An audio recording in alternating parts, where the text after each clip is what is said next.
Safia Baraklai. I'm an associate professor from London South Bank University, and this is a joint presentation with Professor Jane Hilston from the University of Edinburgh.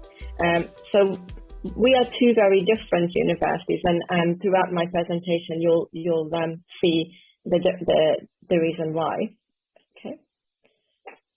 So the situation in the UK, I thought it would be good to give you a little bit of context.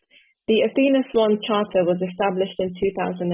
It was a way for universities to address gender equality. Initially, it was started off as a STEM initiative, looking at STEM-based schools or disciplines, but subsequently it was widened to include other disciplines as well.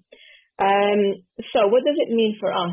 At the University of Edinburgh, which is one of the largest schools of informatics in the UK, they have been successful in getting a school-wide silver award for Athena Swan. So that means that they're so much further in their journey to establish gender equality within their university and within the School of Informatics. So I'm from LSBU. We're a very different institution compared to Edinburgh. We've recently been awarded institutional bronze, and we have a very long journey before we could even consider going for school-based or discipline-based silver award.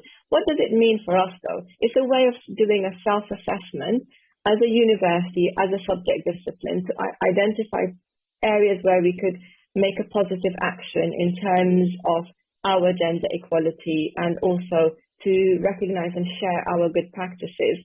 So that's where we are at Edinburgh and LSBU.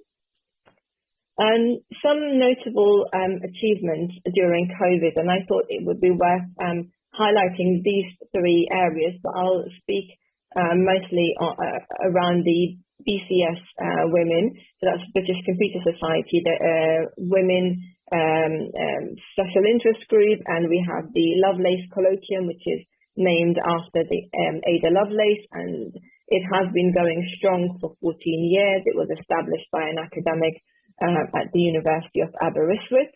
The idea for the forum is to get computer science female students at undergraduate and master's level to come together, share their research ideas, meet industry professionals, and mostly to network with each other and with those who attend. So the last 2 years, Lovelace has been predominantly been delivered online due to COVID. This year it will be the same. And the attendance is typically 200 students and growing. Future plans. So at LSB, I'm very mindful that we need to look at underrepresentation within our discipline. We're a very small division compared to, say, Edinburgh.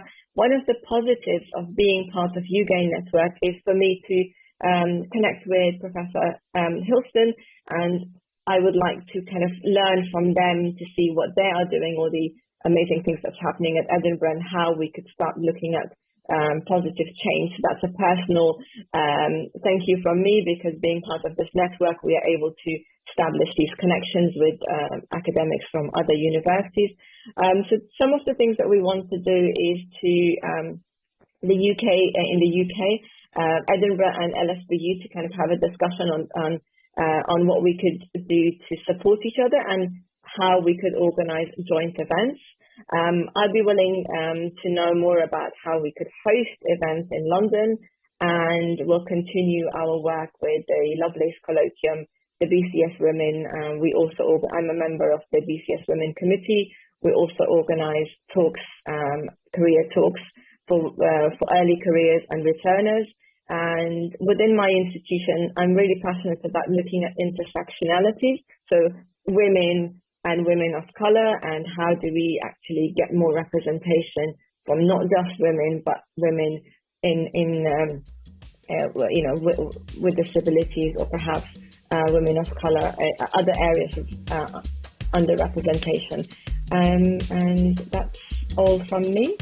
Thank you very much for your presentation. Each presentation is giving us new insight. If you wish to know more about the Eugain project, please go on the web on the eugain.eu, or ask me or other leader positions in the action. Thank you very much.